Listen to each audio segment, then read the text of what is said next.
আসসালামু আলাইকুম।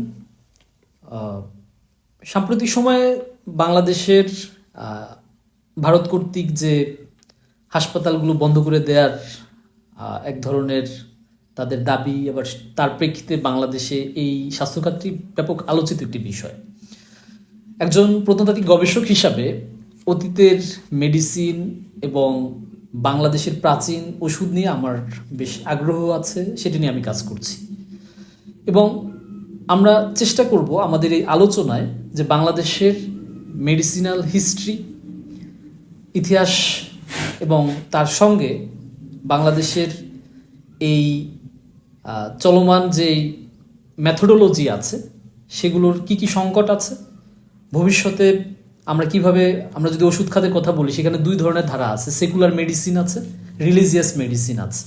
এটি আমরা বুদ্ধিজম, হিন্দুইজম, ইসলাম সবগুলো ধর্মের মধ্যে ধর্মীয় আমরা বেশ কিছু ধারা পাই তাদের হিলিংয়ের ব্যাপারে।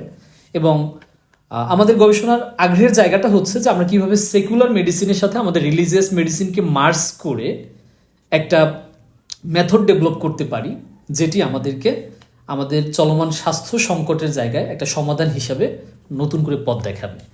তো আমরা কয়েকটি পর্বে আমাদের এই আলোচনাটা শেষ করব। আশা করি আপনারা আমাদের সাথে যুক্ত থাকলে আমরা বাংলাদেশের মেডিসিন নিয়ে যে রাজনীতি এবং এটি আমাদের স্বাস্থ্য খাতের যে সংকট এবং সেটি কিভাবে কখন থেকে শুরু হয়েছিল এবং এটাকে ওভারকাম করার জন্য আমরা আসলে কি করতে পারি সেই বিষয়গুলো আমাদের আলাপের কেন্দ্রবিন্দুতে থাকবে। তো প্রিয় সুধী,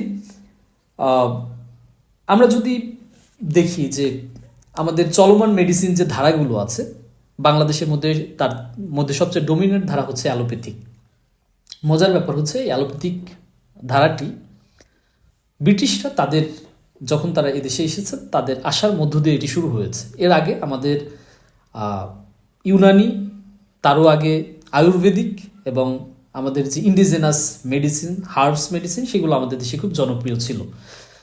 এবং এই ইউনানি যে ধারাটি, এটি আপনারা জানেন যে প্রাচীন গ্রেক, রোমান, এদের মধ্যে বিশেষ করে আমরা যদি হিপোক্রেটিস এবং হচ্ছে হিপোক্রিটাস এবং হচ্ছে গ্যালেন বা যাকে আরবিতে জালিনুস বলে, এই মানুষদের হাত ধরে হচ্ছে এই ইউনানি শাস্ত্রটির শুরু এবং যেটির বিকাশ হয়েছে পরবর্তীতে রাজি, ইবনে সিনা, তাদের হাত ধরে।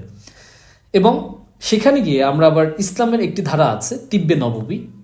এই তিব্বে নববীর মেডিসিনের সাথে আবার ইউনানি মেডিসিনের বেশ কিছু মিল আছে, যেখান থেকে আমরা দেখি যে ইবনে সিনারা এই চিকিৎসা শাস্ত্রে একটা যুগান্তকারী তারা সাফল্য ঘটিয়েছেন। আল কানুন বই লিখেছেন, যেটি মেডিসিনের বাইবেল হিসেবে খ্যাত ছিল।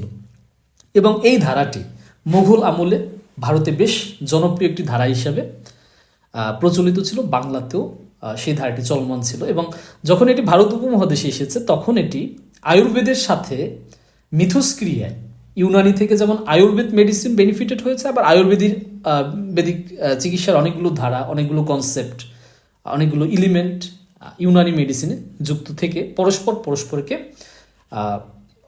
উত্তরোত্তর সাফল্যের দিকে নিয়ে গেছে। তো আপনারা জানেন যে মেডিসিনে যে বিষয়টি সবচেয়ে গুরুত্বপূর্ণ সেটি হচ্ছে আমাদের রোগের আপডেট ফরম্যাট আসে, সেটার জন্য সবসময় রিসার্চের একটি ব্যাপার থাকে।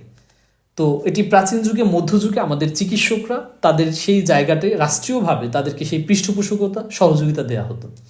কিন্তু ব্রিটিশরা যখন এদেশে আসেন, তারা আমাদের যে ইউনানি, আয়ুর্বেদিক এবং এই মেডিসিনগুলোর যে ভাষা, বিশেষ করে ফার্সি, আরবি, সংস্কৃত, এদেরকে তারা রাষ্ট্রীয় ফান্ডিং বন্ধ করে যখন তারা অ্যালোপ্যাথিক ফান্ডিং শুরু করেন, তখন এই মেডিসিনগুলোর রিসার্চ জায়গাটা বন্ধ হয়ে যায়।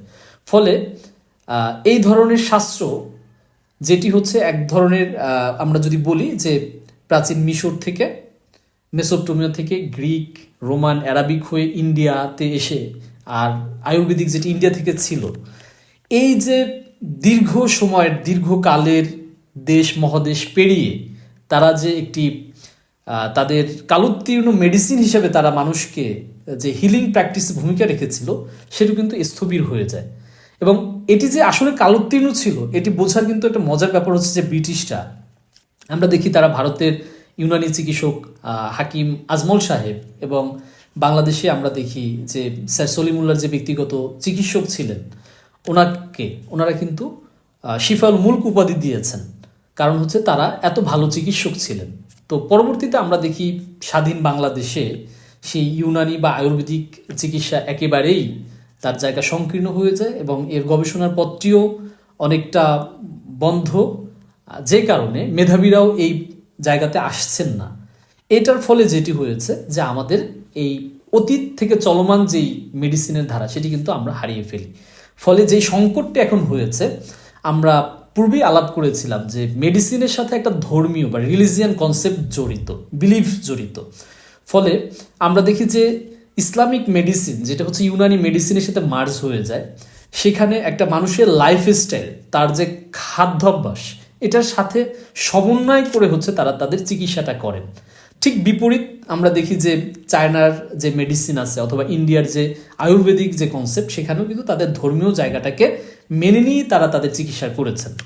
এর ফলে যেটি হয়, আমার শিক্ষার্থীরা যখন আমার স্বদেশের মেডিসিন সম্পর্কে তারা তাদের পাঠ্য বইয়ে জানতে পারেন না, এটা দুটি সংকট নিয়ে আসে। প্রথম সংকটটি হচ্ছে আমার যে রিজিওনাল হার্বস সেটি সংরক্ষণ করার জন্য যেই সচেতনতা দরকার, সেই সচেতনতা তারা যেহেতু জানেন না, ফলে এটি এড়িয়ে যান। ফলে আমাদের সময়ের সাথে সাথে আমাদের ওষুধি গুণ সম্পন্ন যে হার্বসগুলো আছে সেইগুলো কিন্তু আমাদের নাই হয়ে যাচ্ছে। দ্বিতীয়ত, আমাদের যে অ্যালোপ্যাথিক মেডিসিন, এটি আমাদের এক্সপেন্সিভ একটা মেডিসিন হয়ে উঠছে এবং সেই সঙ্গে আমাদের এই অ্যালোপ্যাথিক মেডিসিন, যেটি ওয়েস্টার্নে অ্যালোপ্যাথিকের একটা বেস্ট ভার্সন হচ্ছে বায়ো সাইকোসোশ্যাল মডেল, বা যেটাকে আমরা বিপিএস বলি, সেই মডেলটা যেখানে তারা হচ্ছেন বায়োলজিক্যাল, সোশ্যাল এবং সাইকোলজিক্যাল তিনটা সাপেক্ষে তাদের রোগীদের চিকিৎসা করান।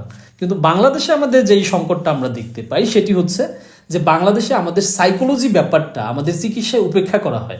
ফলে রোগীরা যখন হাসপাতালে ট্রিটমেন্ট নিতে যান এবং তাদের সাথে যারা আত্মীয় স্বজন যান, তাদের কিন্তু সবার একটা হাসপাতালকে জেলখানা মতো মনে হয় এবং তারা কিন্তু তাদের আমাদের অধিকাংশ ডাক্তাররা বা হাসপাতালে যে বর্তমান এনভায়রনমেন্ট, সেটি কিন্তু সাইকোলজির যে সাপোর্টটা দরকার পেশেন্টদের, সেটি কিন্তু দিতে পারে না। ফলে আমরা দেখি যে আসলে আমাদের এটি বাংলাদেশের একটা কমন ফেনোমেনা।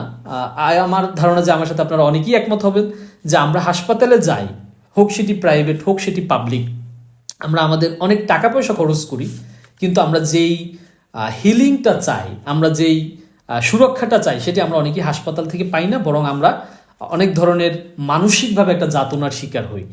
এর জায়গা থেকেই আমরা আসলে আপনাদেরকে আমাদের যেই গবেষণার জায়গাটা, যে আমরা কিভাবে রিলিজিয়াস এবং সেকুলার মেডিসিনকে মার্জ করে আমরা একটা নতুন কনসেপ্ট দিতে পারি, যেটি আমাদের স্বাস্থ্য খাতে চলমান যে নৈরাজ্য আছে, চলমান যে সংকট আছে, সেই সংকটটা দূর করবে।